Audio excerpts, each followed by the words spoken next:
तो नेक्स्ट है RC oscillator, RC phase shift oscillator, ठीक है। देखो इसका भाई डेरिवेशन और भयंकर जाता है, तो इसका डेरिवेशन हम करवाएंगे नहीं, और अगर एग्ज़ाम में पिछले साल में आया हुआ है तो भाई कहीं से फिर देख लेना एक बार, ठीक है, क्योंकि इसका डेरिवेशन समझाते समझाते हमको 1-2 घंटा लग जाएगा, इतना लंबा है, ठीक ना। तो इसका हम सर्किट डायग्राम बता दे रहे हैं, और फिर उसका डायरेक्ट फ्रीक्वेंसी ऑफ ऑसिलेशन लिखवा दे रहे हैं, और 1-2 कंडीशन वो भी हम करवा दे रहे हैं, ठीक है। तो इसका डायग्राम देख लो कैसा होता है। इसका डायग्राम होता है तुम्हारा, सबसे पहले तो तुमको क्या बनाना पड़ता है, ऑप एम्प का एम्पलीफायर। तो एक ऑप एम्प बना, उसका एम्पलीफायर बना लो। ये क्या है, ये हो गया तुम्हारा ऑप एम्प। इसका ऑप एम्प से एक एम्पलीफायर बना ले रहे हम पहले। एम्पलीफायर कैसे बनता है, एक नेगेटिव फीडबैक बना के ये बन गया मेरा एम्पलीफायर, और यहाँ पे एक रेजिस्टेंस, और इसको हम लोग बनाते हैं फीडबैक। एम्पलीफायर को, ये एम्पलीफायर ले लेना बीच में, अब इसका फीडबैक सर्किट बनाना है, और फीडबैक सर्किट इसमें जो बनता है वो तुम्हारा बनता है इस टाइप से। यहाँ पे सर्किट बनता है, आरसी सर्किट बनता है, ठीक है। 3 गो फेज शिफ्ट सर्किट बनता है इसका। ये हो गया पहला, ये हो गया दूसरा, ये हो गया तीसरा, ये तीनों कनेक्ट है, और ये है ग्राउंड, है ना। इस टाइप का फिगर होता है। इसमें क्या क्या है, एक यहाँ पे कैपेसिटर होगा, एक कैपेसिटर यहाँ पे, और एक कैपेसिटर यहाँ पे। उसके बाद यहाँ पे एक रजिस्टर, यहाँ पे एक रजिस्टर। देखो ये आरसी सर्किट बनाना है यहाँ पे, किस टाइप से हम दिखा दे रहे हैं।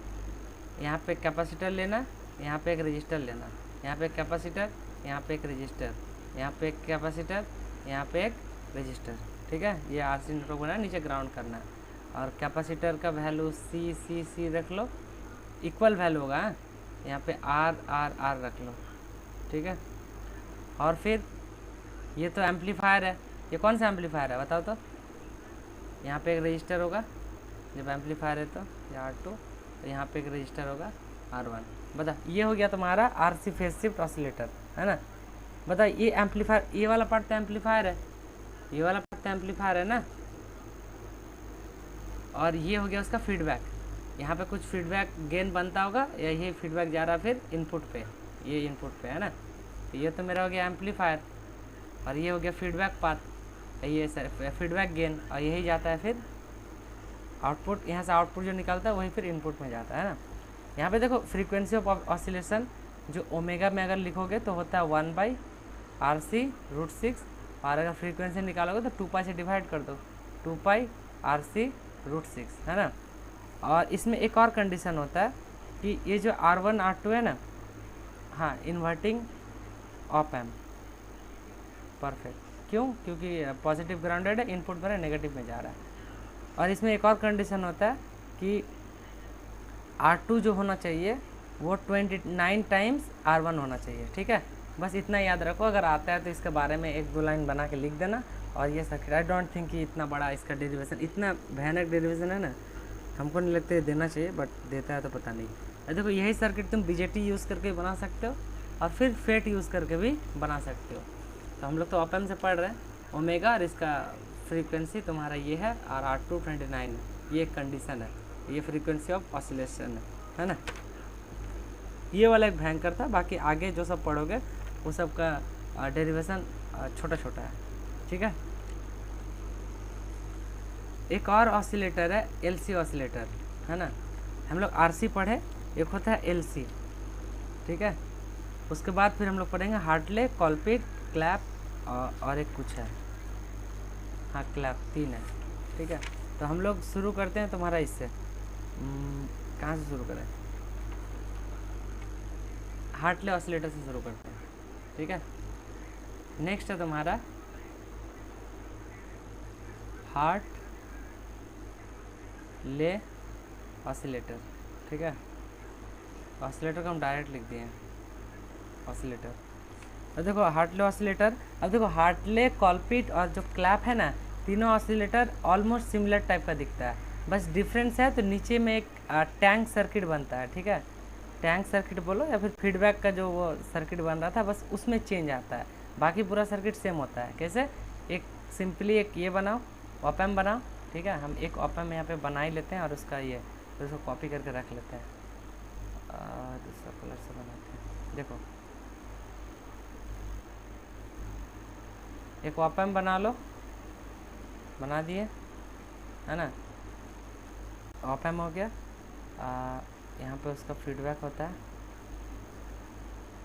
नॉन इन्वर्टिंग बनाना है तो इसको ग्राउंड कर दिए, है ना, ये हो गया। और ये एक फीडबैक यहाँ पे आउटपुट से। अब ये यहाँ तक ना हर चीज़ में कॉमन होगा, डिफरेंस होगा यहाँ पे, ये जो आउटपुट कनेक्ट हो रहा है यहाँ पे, डिफरेंस सिर्फ इसी में आएगा। यहाँ पे जो तुमको बनाना है, यहाँ पे अब तुमको एक सर्किट जो बनाना है वही सिर्फ चेंज आएगा, बाकी अभी जो आगे 3 सर्किट हम लोग पढ़ेंगे तीनों का फॉर्मेट ये होगा, ठीक है। तो ये याद रख लो, एक तुमको इन्वर्टिंग ऑप एम्प बनाना है, ऑप एम्प बना दिए। अब यहाँ पे जो चेंज आएगा वो इस टाइप से, ये तो होगा ही है सर्किट, देखो याद कर लो, इस टाइप से सर्किट बनाना है। देखो ये हो गया तुम्हारा सर्किट, है ना। अब इसमें क्या क्या चेंज लाना है, नीचे 2 जो भी बनाना है, नीचे 2 बनाना है, ठीक है फिलहाल अभी, और ऊपर 1, और यहाँ पे एक रजिस्टर होगा, यहाँ पे एक रजिस्टर होगा, किसके लिए? एम्पलीफायर के लिए, है ना। तो यहाँ पे एक रजिस्टर हो गया एम्पलीफायर का, ये तो बन गया एम्पलीफायर, ये नेगेटिव हो गया पॉजिटिव हो गया, ये मेरा एम्पलीफायर बन गया फिलहाल। अब जो तुमको यहाँ पे बनाना है इस जगह पे, यहाँ पे देखो, जब हार्टले ऑसिलेटर होगा तो क्या होगा, ऊपर एक कैपेसिटर होगा, नीचे 2 इंडक्टर होगा, ठीक है, नीचे क्या होगा, 2 इंडक्टर होगा, L1 L2, ठीक है, और ये कैपेसिटर, राइट, ठीक है।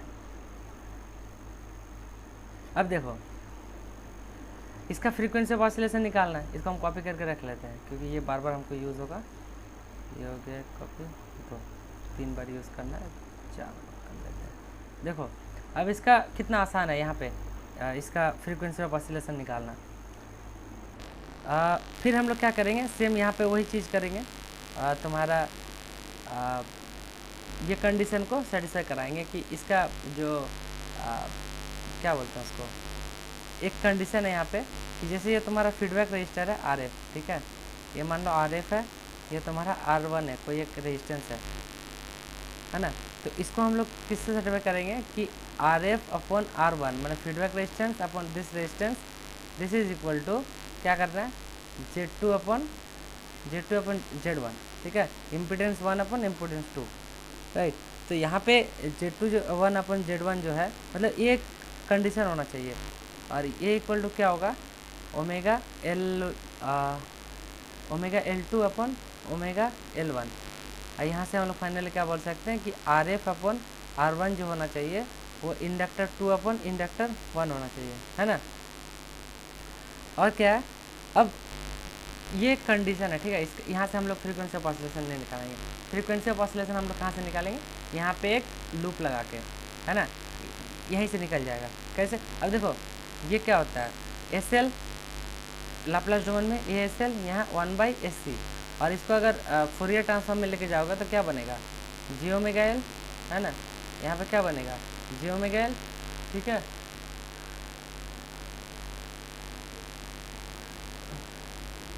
और एक मिनट रुको, हमारा क्या बना, jωL, और यहाँ पे 1/ क्या है ये SC, है ना, 1/SC ना। तो इसको क्या लिख सकते हैं, 1/jωC, जे को ऊपर लेके जाओगे, मैंने ऊपर नीचे जे से मल्टीप्लाई कर दोगे तो नीचे वाला जे स्क्वायर हो जाएगा, जे स्क्वायर माइनस होता है तो माइनस J/ωC होता है। अब यहाँ पे जब तुम ये करोगे क्या एक KVL लगाओगे तो क्या बन जाएगा, यहाँ पे बन जाएगा J⍵L2, ठीक है। देखो यहाँ पे है J⍵L2 पहला वाला, फिर इसको ऐड कर दो प्लस J⍵L1, और यहाँ पे फिर इसको ऐड कर दो प्लस क्या हो जाएगा, माइनस में है J/ωC that is equal to 0, है ना। अब हम लोग क्या करते हैं, जब भी ये कैलकुलेट करते हैं, क्या बोलते हैं तुम्हारा फ्रीक्वेंसी, इसी पार्ट को 0 पुट कर देते हैं, है ना, कॉम्प्लेक्स पार्ट को। अब इसको जब 0 पुट करोगे तो ये माइनस वाला उधर लेके चल जाओ, तो जे तो सारा कट जाएगा, जे सारा कट जाएगा तो क्या बचेगा, यहाँ पे ओमेगा, ओमेगा को कॉमन ले लो तो क्या बचा, L1 plus L2 equal to उधर क्या गया 1/ओमेगा c। ओमेगा देखो क्रॉस मल्टीप्लाई करके ओमेगा स्क्वायर बन जाएगा, और इधर क्या आ जाएगा 1/L1 प्लस L2 अपन इंटू सी, ये L1 L2 नीचे आ गया और सी मल्टीप्लाई हो गया, ओमेगा उधर जाके ओमेगा स्क्वायर हो गया, है ना। अब यहाँ से फाइनली तुम क्या ले सकते हो, तो ओमेगा इक्वल टू 1/√ओवर क्या, √over L1 plus L2 into सी। अब यहाँ पे फ्रीक्वेंसी निकालना है तो ओमेगा की जगह 2πf पुट कर दो, तो यहाँ से फ्रीक्वेंसी निकल जाएगा, ठीक है ना आसान।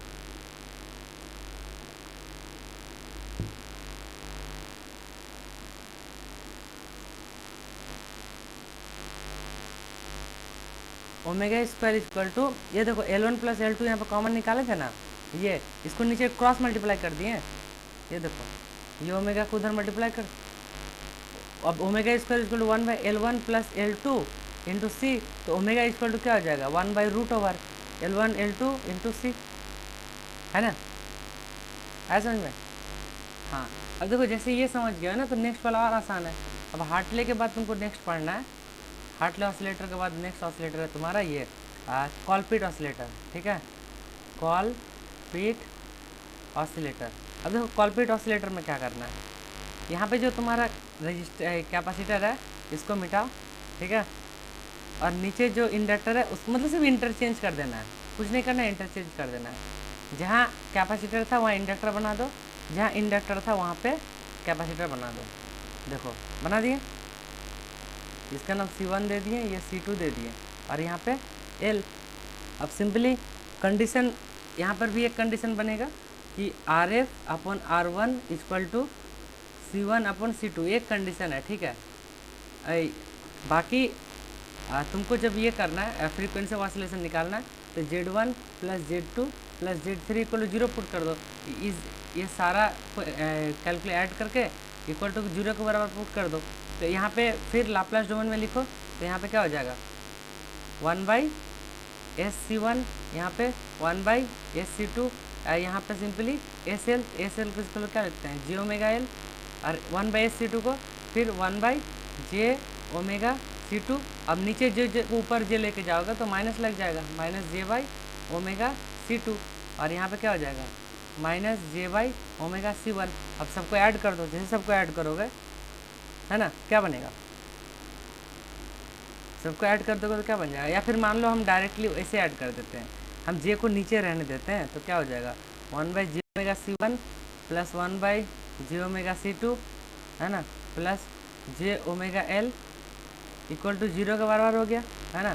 तो यहाँ से इसको जब सॉल्व करोगे ना, डायरेक्टली हम यहाँ पे लिख दे रहे हैं, बाकी तुम लोग ऐसे भी समझ सकते हो इसको, या फिर माइनस वाला टर्म ये इसको अगर लिखते हैं, चलो इसी को लिख देते हैं, अगर इसी को लिख देते हैं तो क्या हो जाएगा -j/ωC1, फिर यहाँ पर भी माइनस होगा j/ωC2। अब 0 को इक्वल टू को उस पर लेके जाओ तो क्या बनेगा, उस पर लेके जाएंगे तो ऊपर j बच जाएगा, नीचे ωC1 बच जाएगा, और उधर क्या चल गया jωL, जे कटा, ओमेगा को उधर भेज दो, और यहाँ पे दो टर्म आएगा ना, प्लस j/ωC2।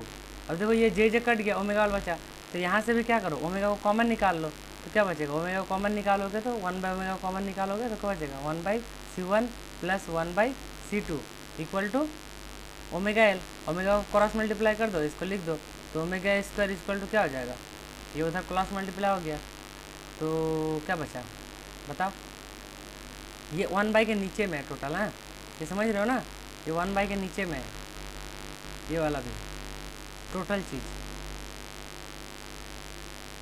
कंफ्यूज हो गए क्या?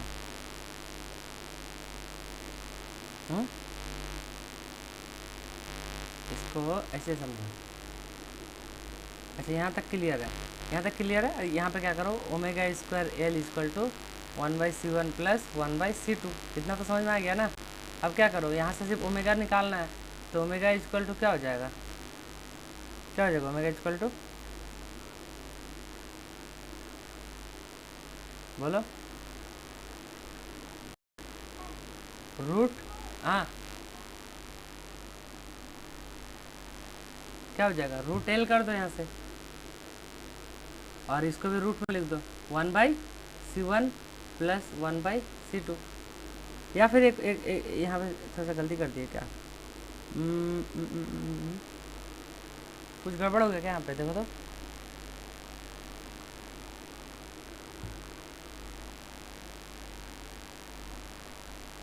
अच्छा ये ऊपर में रहेगा ना, ये पूरा रूट में जाएगा, रुक जा रुक जा रुक जा रुक जा, गलती कर दिए, 1/L रूट में रहेगा यहाँ पे, और ये पूरा रूट में जाएगा 1/C1 प्लस 1/C2। ये हो गया। यहाँ पे ओमेगा को रिप्लेस कर दो किससे, 2πf से, तो एफ इक्वल टू यहाँ पे 2π, मतलब समझ गया ना, यही चीज़ करना है, ठीक है, ये चीज़ निकालना है। अब जैसे तुम क्लैप में जाओगे, क्लैप में बस एक और चेंज करना है, कहाँ किया, एक और डायग्राम बना के जो, हाँ अगर मान लो तुमको क्लैप में जाना है, क्लैप ऑसिलेटर, ठीक है, तो सिंपली क्या करना है देख लो, CLAPP, क्लैप ऑसिलेटर में जाओगे तो सिंपली तुमको क्या करना है, यहाँ पे एक और रजिस्टर बढ़ा दो, रजिस्टर ये थोड़ा सा ज़्यादा चेंज होगा, यहाँ रजिस्टर बोल रहे, यहाँ पे एक कैपेसिटर होगा, एक कैपेसिटर यहाँ पे होगा, ठीक है, और यहाँ पे एक वेरिएबल कैपेसिटर लगाना पड़ेगा, सॉरी कौन सा, वेरिएबल कैपेसिटर, इस टाइप से, ये क्या C3, ये वेरिएबल होगा, है ना, यहाँ पे C2, यहाँ पे C1, और ये L1, तो ये हो गया तुम्हारा क्या, क्लैप ऑसिलेटर। इसका फ्रीक्वेंसी ऑसिलेशन F0 जो होता है वो तुम्हारा 1/2π√LC3 होता है, ठीक है। ये इसका डेरिवेशन भी नहीं करवा रहे हम, डायरेक्टली इसको लिखवा दिए, ठीक, ठीक है। तो ये था मोटा मोटा ऑसिलेटर का कहानी, एक ये हो गया, एक ये हो गया, हार्टले, क्लैप, कॉलपिट, राइट।